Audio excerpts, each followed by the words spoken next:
Hey everybody, happy Wednesday afternoon. Alan Webber from the Mayor's Office. Let me start again by talking about COVID-19 and where we are and why I start out every single one of these webcasts with my mask on. The situation looks like this. Yesterday in Santa Fe County we had 14 new cases. The day before that 12 new cases. The day before that 15 new cases, and so on an average day we're up to about 12 and a half new cases in Santa Fe County. The state is headed toward 20,000 cases with over 620 fatalities, people who have died because of COVID-19. And we all know that there are things we can do to stop the spread of COVID-19. There's an article in the paper yesterday, more scientific evidence, more experiments, more data showing that if you wear a face mask, what we thought before was you protected me, it turns out it works both ways. You increasingly protect yourself and others, those you love, everybody in the community, simply by putting on some kind of a face cover when you go outside.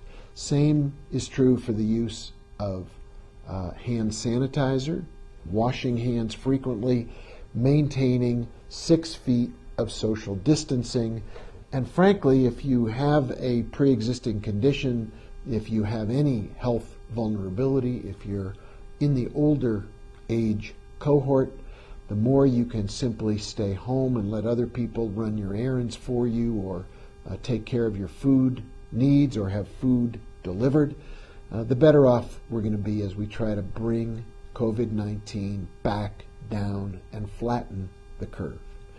Now the data, which I don't have in front of me right now, but I've spoken with our Community Services Director, Kira Ochoa, our Economic Development Director, Rich Brown, Regina Wheeler from Public Works, who are leading some of the charge on behalf of the city, and by the way, doing an amazing job, so give them your thanks. We think that a significant part of the increase in Santa Fe County is coming from the 97507 zip code on the south side of town. And we need to be focused on that. We need to be aware that this is a disease, this is a virus that spreads everywhere, but if there are people who, for example, are younger and are more likely to go out and get bored and want to have fun, have a basketball game, a soccer game, have a little park party, that puts you at a higher risk.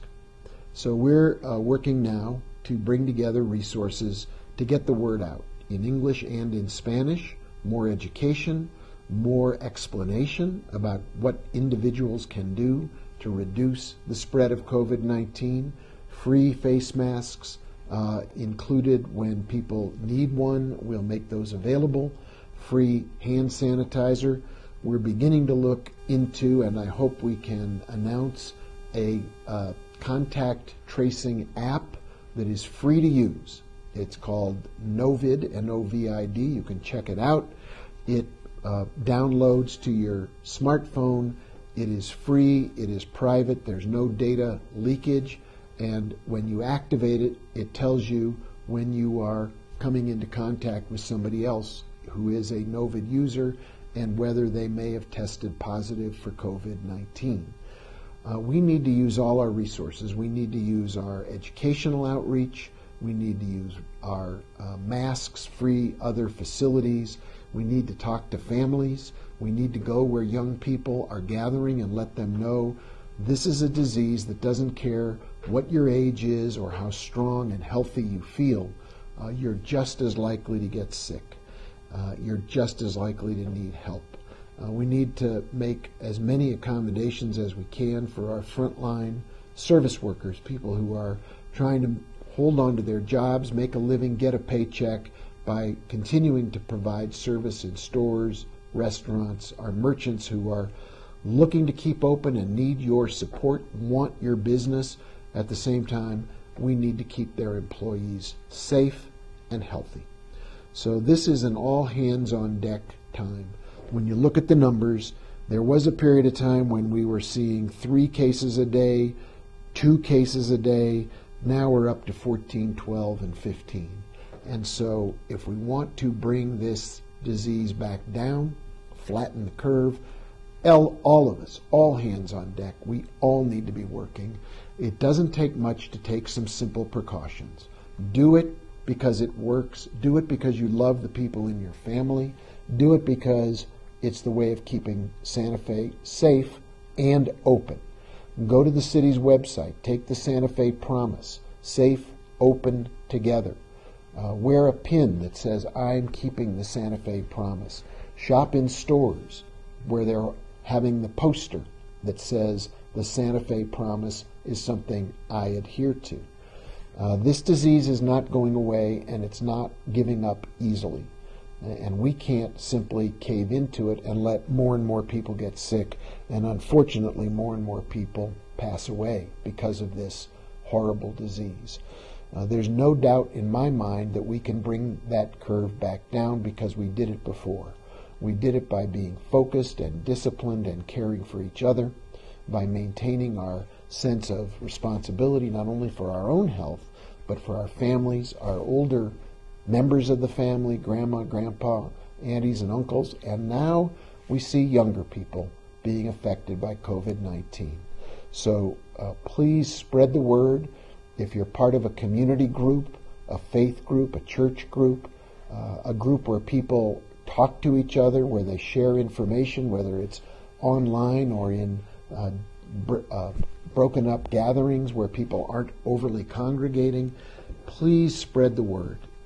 It boils down to each of us doing our part to wear a face cover, use hand sanitizers, wash our hands regularly. If you go out, before you go out, wash your hands. When you come back home, wash your hands. Practice social distancing. If you have a neighbor who is more vulnerable, see if you can help them out. Do a little grocery shopping on their behalf and help our local merchants, our local stores and restaurants. Do takeout, sit outside, do what you can to keep the economy going, but first and foremost, we've got to bring COVID-19 back under control. We'll be continuing to look at ways we can do outreach to that zip code, 97507. It is trending as a hot spot. We've got to do everything we can to bring resources to that part of the community so that everybody knows there are steps that we can take to reduce the spread of COVID in Santa Fe and Santa Fe County. We're collaborating with the county on information and education. We're doing everything we can to make sure that everybody knows that there are resources available where we can make a difference in the lives of people in Santa Fe. Let me turn briefly to tonight's City Council meeting. It starts at 5 o'clock, and there's a pretty good chance it's going to be a really exciting, 87507. I've been saying 97507. I don't know how that got in my head. 87507 is the zip code. Correction duly noted. I'm not sure where the 97 came from. It's 87507 is our South Side zip code that we need to be very, very focused on. Fix that in post-production. Tonight there is a very important City Council meeting. I hope you will tune in. The evening session has some public hearings, and one of the most important ones, obviously, is the city budget.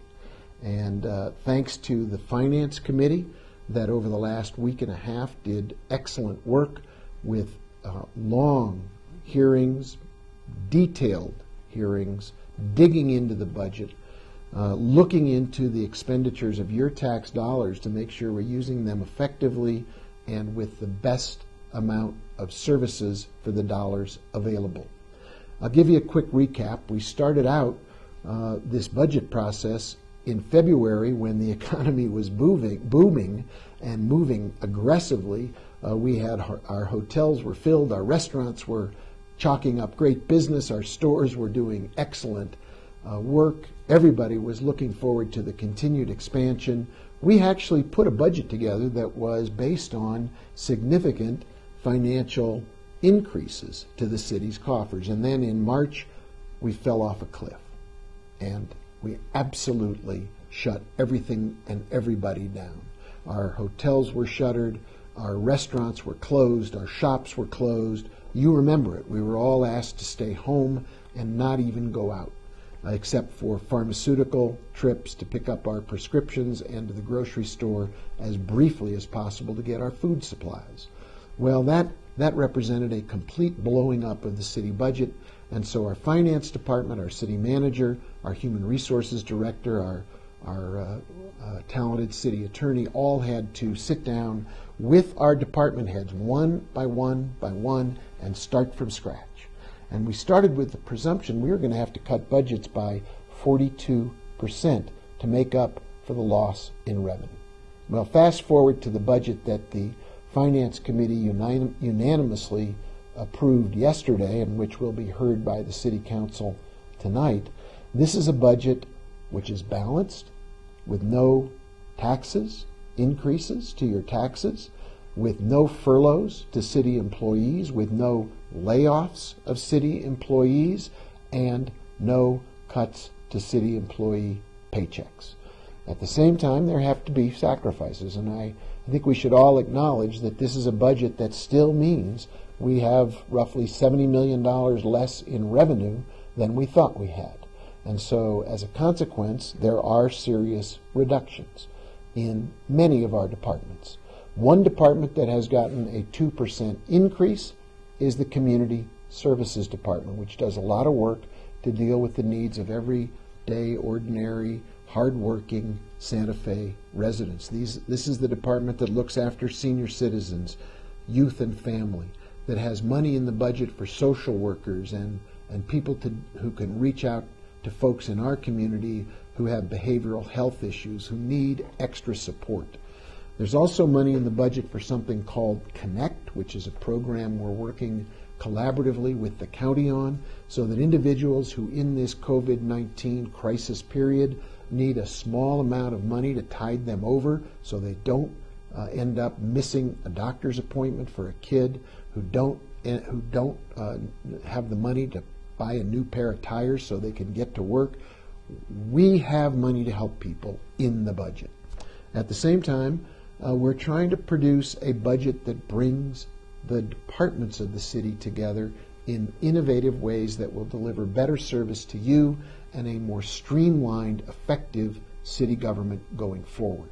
We want to create a department of community health and safety, recognizing that increasingly community safety, and we look to police and fire particularly, is part of community health.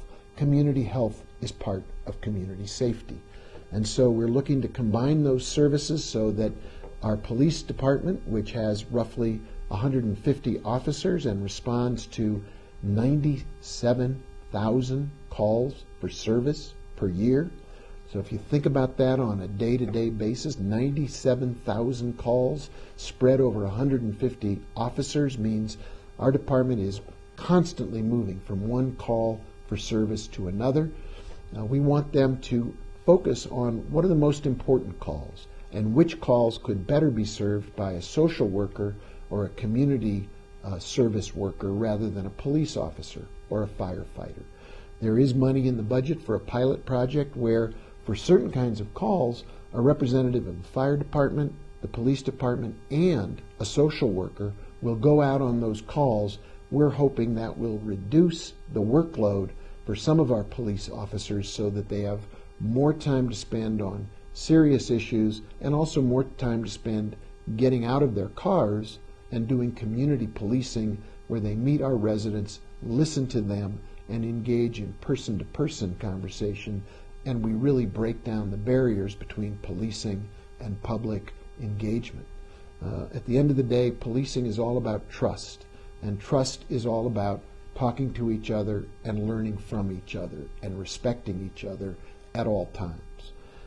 We have on the vote tonight of the council agenda the creation of a task force to look exactly at this complex set of interconnected issues where public health and public safety overlap. And Councilor Villarreal and Councilor Rivera would be the co-chairs of that task force.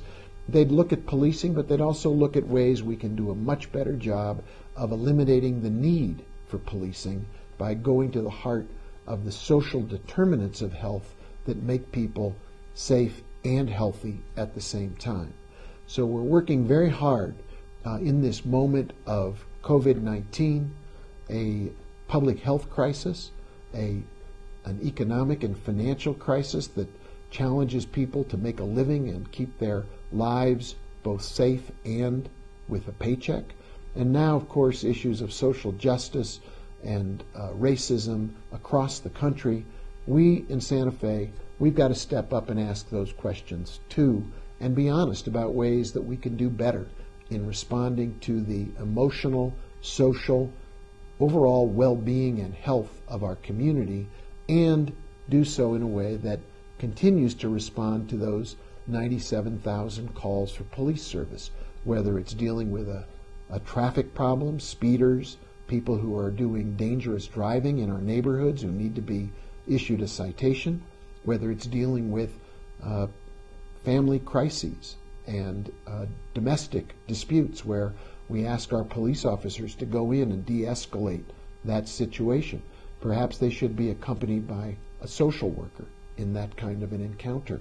We want our police to deal with challenging criminal problems, burglaries, break-ins, robberies, with violent crime. We still ask them to do that, and our police have a code of conduct that they are sworn to uphold. They have policies around the use of force that they are sworn to follow, and we are going to, through this task force, explore with the community at large all the ways in which we can marry and bring together public safety and public health as part of our way forward to make sure Santa Fe remains the best place in America to live, to work, and to raise a family.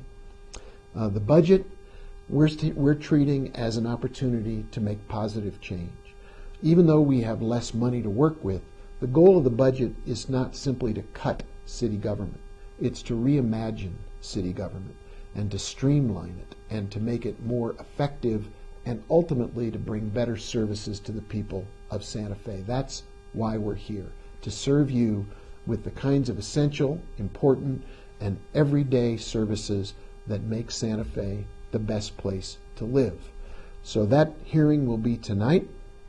We will proceed with comments from the public to get testimony, and people can weigh in. And then at some point during the evening, the council members will speak, and we'll see whether going forward we have an adopted budget for fiscal year 21. That budget needs to go to the state so that we file it, and then we are in a position to, among other things, get some of the money that the state has set aside for the city of Santa Fe to utilize responding to COVID-19 and dealing with our budgetary crisis. One last word, if you don't know this, we continue to get no help from the federal government. There is a bill that has been worked on in the Republican-controlled Senate, and it contains $0 for cities, none.